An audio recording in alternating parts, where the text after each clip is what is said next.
DIY Unpowered Measured Irrigation Controller Kit.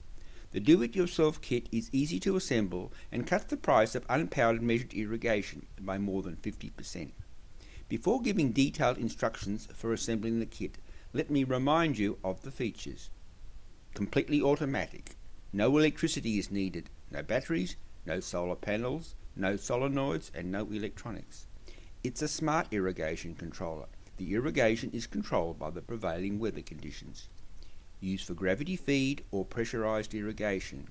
Used for sprinkler or drip irrigation. Used for pressure compensating drippers or non-pressure compensating drippers. You can adjust the water usage by adjusting the control dripper.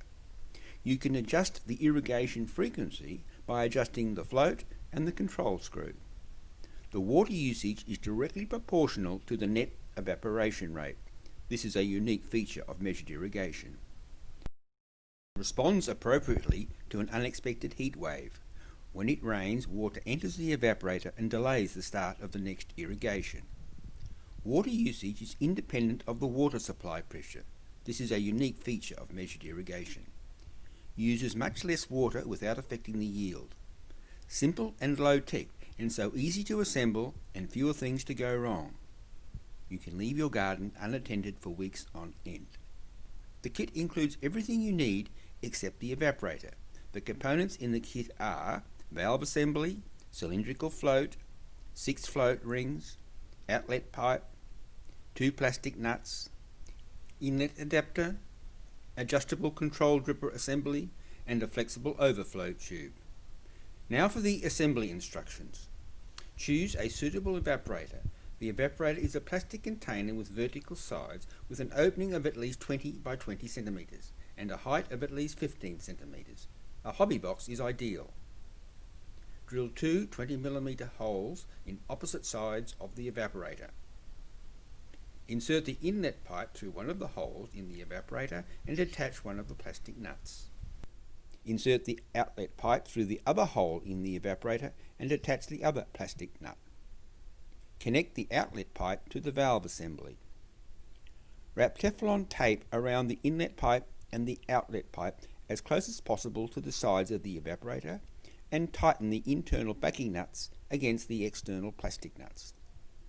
Attach the inlet adapter to the inlet pipe. Attach the adjustable control dripper assembly to the outlet pipe.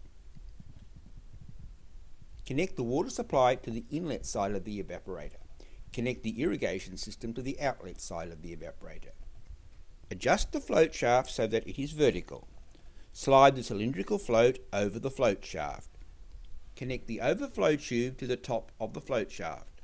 Turn on the water supply and the irrigation starts. Check that there are no leaks. Adjust the control dripper so that water drips into the evaporator. Fill the evaporator with water until the float jumps up and the irrigation stops. The float falls as water slowly evaporates from the evaporator. When the float reaches the low level, the irrigation starts automatically. The float rises as the control dripper drips water into the evaporator. When the float reaches the high level, the irrigation stops automatically. The cycle continues indefinitely. Let me show you how to adjust the irrigation frequency. The kit includes 6 float rings that can slide over the cylindrical float to increase the outside diameter of the float. A control screw inside the float shaft allows fine adjustment of the irrigation frequency. To adjust the irrigation frequency, turn the control screw anti-clockwise the desired number of 360-degree turns. The table shows the irrigation frequency for various float rings and anti-clockwise turns of the control screw. The irrigation frequency is determined by the net evaporation from the evaporator between irrigation events. For example, for 4 mm net evaporation between irrigation events, use a 15 cm float ring and 4 turns of the control screw. For 13.9 mm net evaporation between irrigation events, use 2 9 cm float rings and 0 turns of the control screw. You can start the irrigation manually at any time by pressing the float down. For example, you may wish to irrigate at sunset by pressing the float down at sunset. You can delay the next irrigation by removing the float. The irrigation cannot start again until the float is replaced. I will now show you how to adjust the water usage. If your plants are not getting enough water, turn the control dripper clockwise to reduce the flow rate of the control dripper.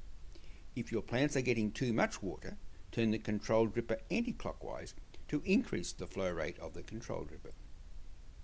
The DIY Unpowered Measured Irrigation Controller Kit can be ordered online at the Measured Irrigation website.